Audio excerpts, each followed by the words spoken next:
Yeah, I wanted to ask you. Hold on a second. I have to. What? Hey guys, as they say on YouTube. Yeah. Um, I wanted to ask you about some of your some voice guys that you I know are from kind of the past that you grew up with and Mm-hmm. maybe influenced you. I've got a little list here, and I know I've got Jackson Beck at the top of the list. Yeah? I believe that he must have had some kind of impact on you. Yeah. Jackson Beck was a radio performer primarily. He had a big voice. He was a little guy, but he was a narrator on radio. He played characters on radio that everybody knew back in the 40s, and Philo Vance, detective, just people with cool names that did cool things. He would always be involved in those kind of voices. Philo Vance, detective, and he was the same guy that did the voice on the Little Caesars pizza commercials for years. At Little Caesars, you can get a crazy 8-topping. He wasn't the one that went, pizza, pizza.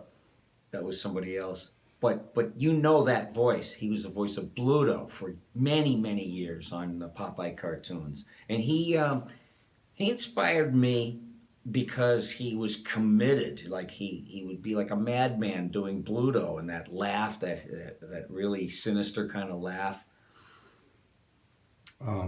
Did you work with him at one point? I did work with Jackson Beck.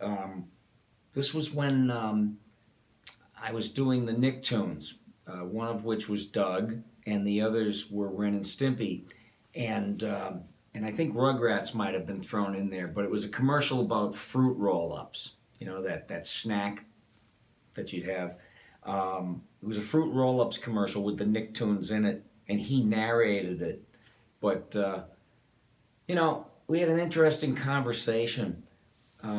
This guy was legendary to me, and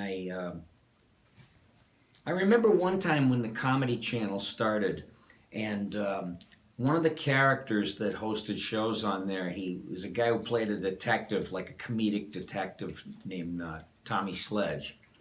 And he had on as a guest, and I'm sure my friend Eddie Gordetsky arranged this because he got Jackson Beck to come in there. And this was like on 23rd Street in New York City in this old building, and there the guy was. There he was. And they were trying to get him to do a promo or something, and he refused. And I said to them, I said, you don't ask him to do that. That you get paid for those things. And when I met him at the Fruit Roll-Ups commercial, he remembered me. He said, I want to thank you. I said, why? He goes, well, you kind of rescued me from that posse that was trying to get me to work for nothing. That's funny. Yeah, he was just so cool. He must have been a good guy. Great guy. Is he still around? No, he's gone. He's gone to that great microphone in the sky. That great ribbon mic in the sky. So, the next guy I got on my list here is Bob McFadden. Bob McFadden was a comedian. He just always reminded me of like a swinger. This was New York in the 60s and, early 60s, and he was happening. He was doing voices for cartoons. He was doing those You Don't Have to Be Jewish records. They were comedy albums. And Lou Jacoby was on those. But Bob McFadden played a character named Milton the Monster. And he sounded like Gomer Pyle. I don't do it the way he did it. I'm just doing it more like Jim Neighbors. But I think I've heard that some point in my life. Milton the Monster. Yeah. And then he did, I think he did Fearless Fly. He did Cool McCool. Cool McCool was, it was like an inspector, detector kind of guy who had a little suave mustache, and he was imitating Jack Benny. What Bob McFadden did, he was imitating. He would go, "Danger is my business," and I got a kick out of the guy, because he had great voices. All of them figure in. Let's see. So it opened some kind of door for you, or to channel. It tripped my trigger, if you know what I mean. It put a tilt in my kilt, just like watching one of my heroes, Jeff Beck, play guitar, or it touches that, tickles that same bone in you that makes you want to get closer to that stuff and maybe even become one of the purveyors of that. There was another guy, Dayton Allen, and he did comedy records, and his slug line was "Why not?" and then the more I found out about him, he was Deputy Dog, which was sort of like "Why not?" Musky boy. And then he did a lot of different voices. He did Heckle and Jekyll. It's all right, pal. Oh, I say, old bean. You know, he was just great.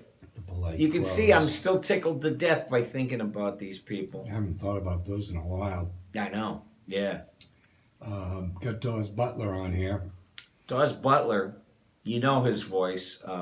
He was most of the Hanna-Barbera cartoons. He and Don Messick, but his voice was really interested in me because he started out sounding like an everyman. And if you're called upon to do Hanna-Barbera characters or Warner Brothers characters, it's best to know what the voice artist really sounded like. You know, Dawes Butler, he just was kind of unassuming, you know, but he would put on that, you know, salesman sort of thing. Whether you're rich or poor, it's always nice to have money. So what did he sound like as himself? Well, he was kind of unassuming, and you can hear the basis of all his other voices there, like, you know, you gotta admit, you know, I'm smarter than the average bear. And he was working with Stan Freberg too. Yeah, Stan Freberg, another one of my heroes, who Stan Freberg on his comedy records invented the Mr. Jinx voice. Okay, you guys, you gotta pretend, you know, and then Dawes Butler, I think, borrowed that for Mr. Jinx and, you know, Super Snooper. Yeah, Snooper, whatever his name was. Snooper and Blab. Yes, Snooper and Something Blab. like that. Yeah. Hey, Snoop! It's a long time ago. Those were 50s ones, weren't they? I know, I wish I wasn't so old, you know, sometimes, but Don't we all? I just hope I go quietly in my sleep. What is he talking about? You mean like Don Messick did? No. I'm only kidding. No, I don't know how he I'm went. just segueing to the next thing on the list. Oh, okay. I like it. Don Messick. Don Messick. Don Messick. I first heard him on a cartoon called Spunky and Tadpole.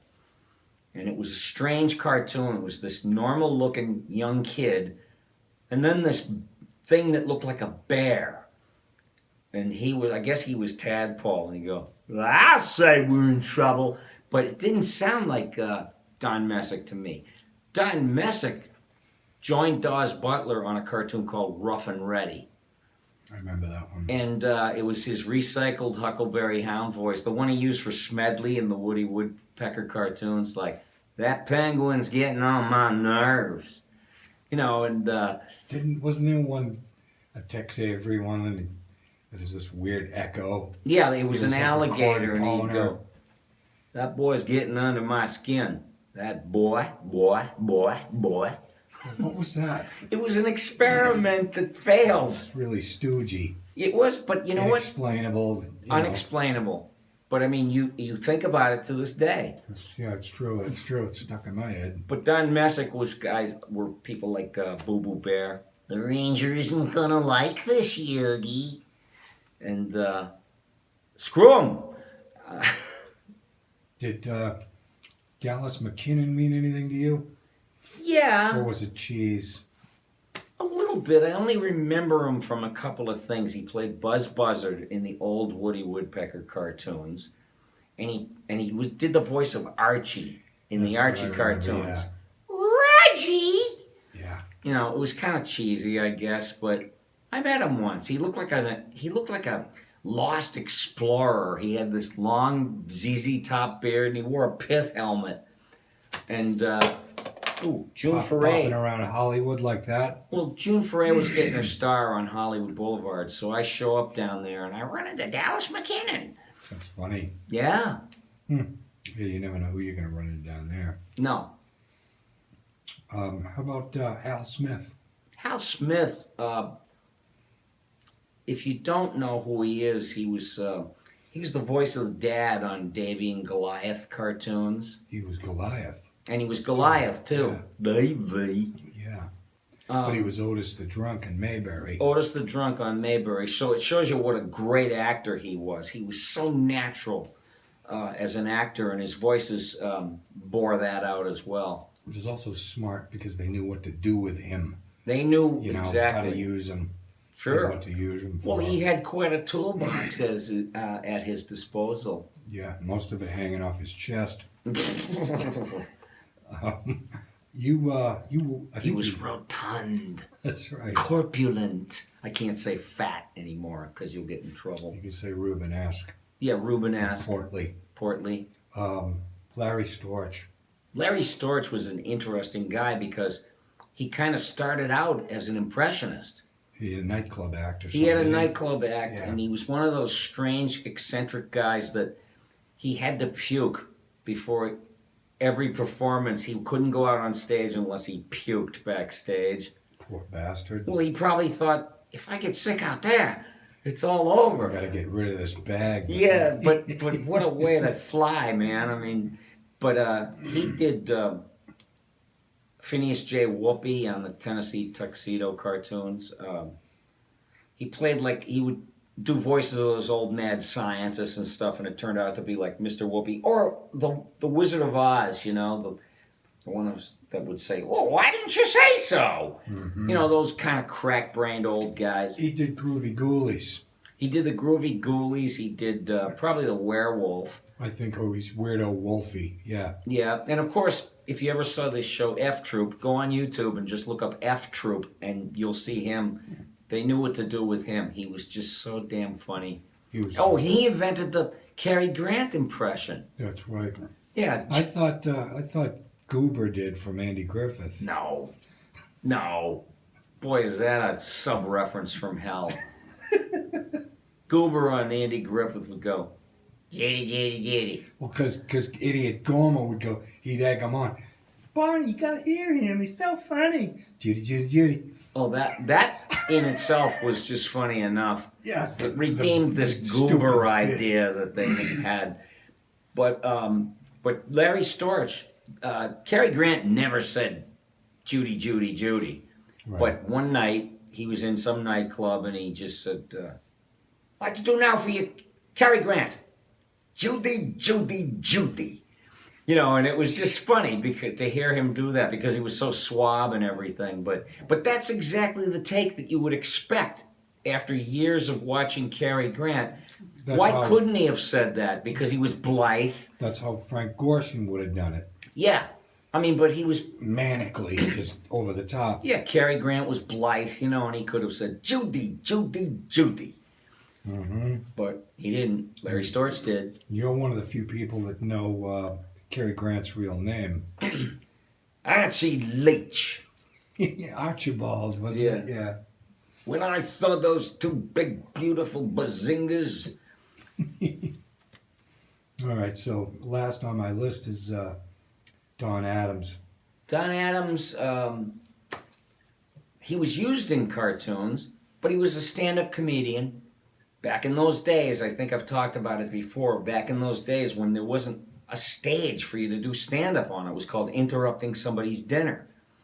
And it was real tough back then. Jonathan Winters told me that. He said, you know, you didn't know whether to sit down at a table and eat with them or felt like an intruder. Stand up and tell jokes.